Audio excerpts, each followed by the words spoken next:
Footbollocks! As you guys know, we take turns every week, so this week I will be taking Footbollocks, and I come at you with a very simple question. What does it take to win the English Premier League? Ooh. So stew on that. I'll throw a couple of things into the mix. So as we know, this season Liverpool Football Club won their first league title in 30 years. Yep. And that face you made is appropriate. I feel the opposite. During which, the two clubs from Manchester United and City, for two very different reasons, dominated the league. But I'll get back to that. Okay. First, the sport and competition itself of football has evolved into a multi-billion-dollar global spectacle, both in the Premier League and globally. The extent to which money plays a huge role in who wins because of their ability to ascertain the best players, the best managers, the best training staff, the best structure of the business, and all that kind of stuff. So from the inception of the Premier League, 1992-93, only 7 clubs have won the title, despite 45 teams having competed in this thing. 45, huh? It's very much an oligopoly of success when it comes to Premier League football. Yeah. So I wanted that to be like the first thing that we talk about. Before we dive into like the nitty-gritty details of what really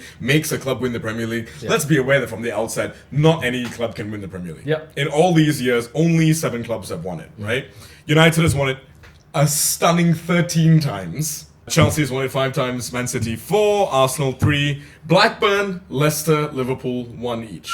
So when you hear Liverpool fans talk about how they've won the league, we've won Division 1 17 times. Yeah. And we've won the Premier League 1 time. But Division 1 and the Premier League, essentially the same thing. But I wanted to start with something very, very cool. When I was born in December, in 1995, Blackburn Rovers were Premier League champions in England, which I think says it all. I think that's a good place to start about how the league has changed. They had a wealthy owner, they had a manager, Kenny Dalglish, who was phenomenal, and they had great players like Alan Shearer, Tim Flowers, Tim Sherwood. Alan Shearer, mind you, scored 34 goals that season. They spent £8.3 million and twice broke the signing records. If you ask a lot of like football historians about how Blackburn won the league, they'll say they bought the league and blah, blah, blah, blah. To give you an idea of how strong the players were, Blackburn contributed 6 of 11 of the PFA's Team of the Year. Jeez. So they were a strong team.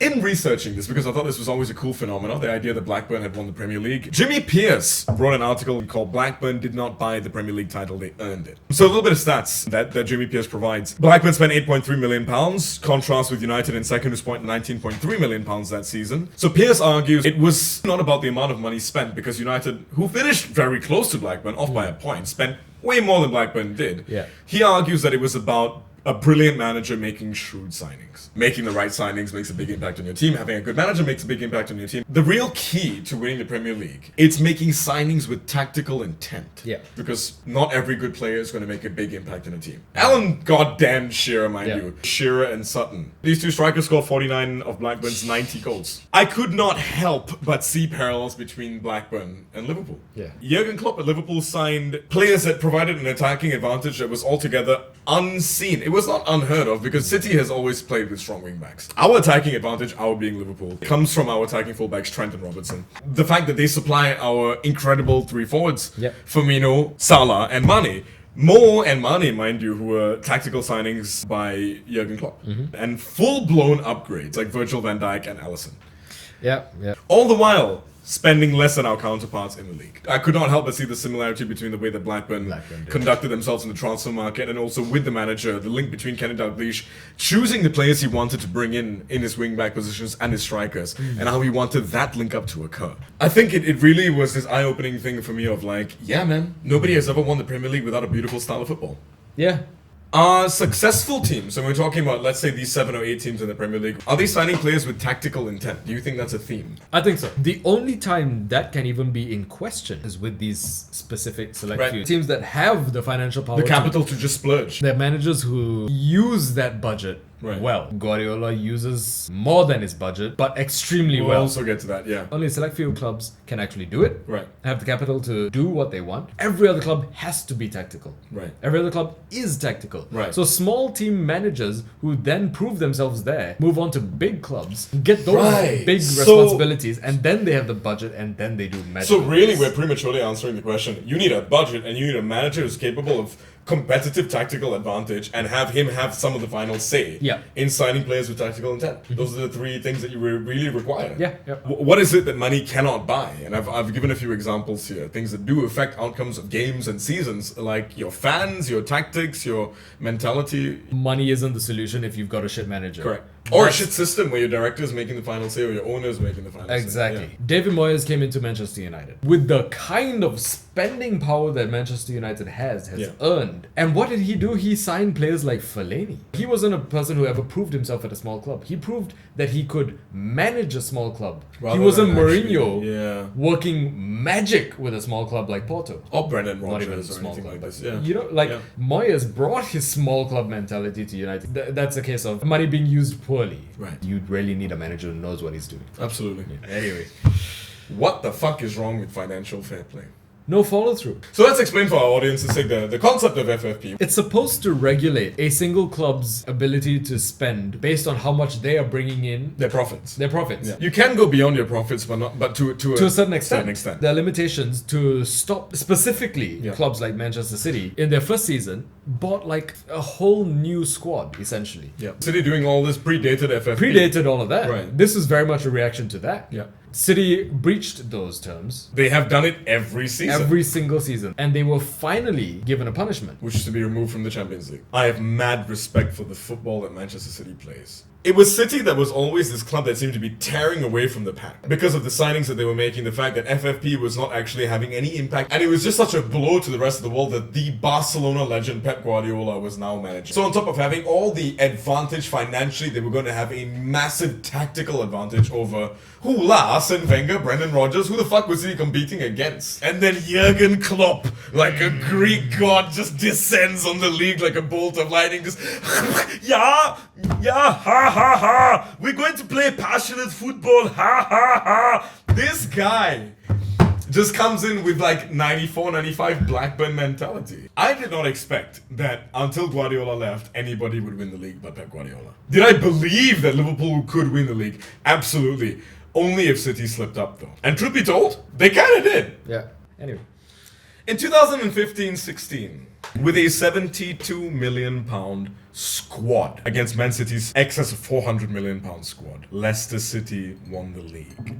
To go from narrowly escaping relegation from the Premier League to winning it in a year, beyond the most amazing thing I've ever heard of in sport. Football transcended fandom. Americans were talking about this. Yes. People who actively don't give a fuck. Every single sporting fan in every single sport will have the same idea of an underdog pulling off the unimaginable. Yeah, Claudio the unimaginable. Ranieri. What a guy, what a manager, what a team. What they had was a great squad. Schmeichel, Morgan, Fuchs, Chilwell, Drinkwater, Kante, Mahrez, Schlapp, Dyer, Okazaki. What happened after? It's the same issue that every newly promoted club faces. Your best players start to get poached by the top Premier League. True. Teams. I actually have a list of these players and who stayed and who left. Claudio Ranieri.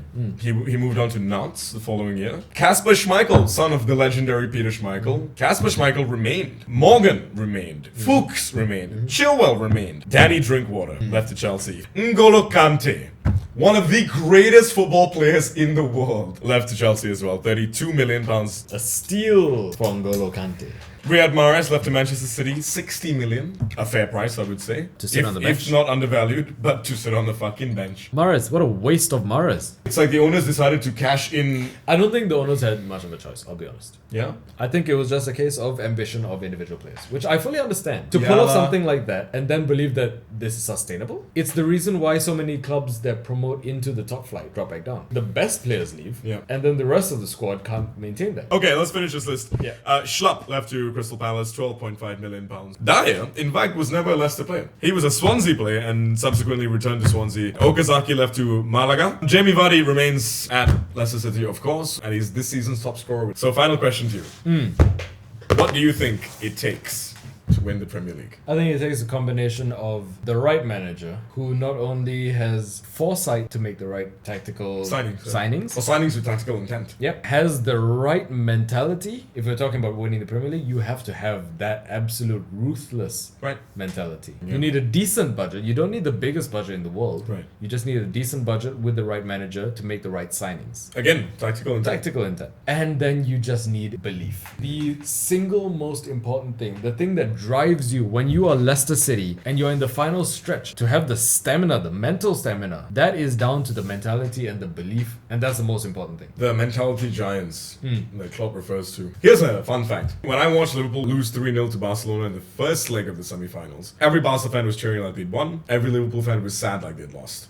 I was the one Liverpool fan who was like, what's the big deal, guys? They were like, it's game over. Like, nope, they're coming to Anfield. And I was like, I filmed this Instagram story. I was like walking back from the bar to my house and I was like, guys, you don't understand. Congratulations to Barcelona on winning the first half of this game, but each of vitamins, you're coming to Anfield. 4-0 in the second leg. Jurgen Klopp comes out and he refers to them as mentality giants. Yeah, that's or what it takes. Fucking mentality giants, to quote him directly.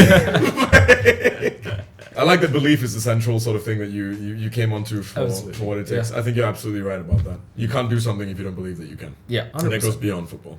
That is Footbollocks!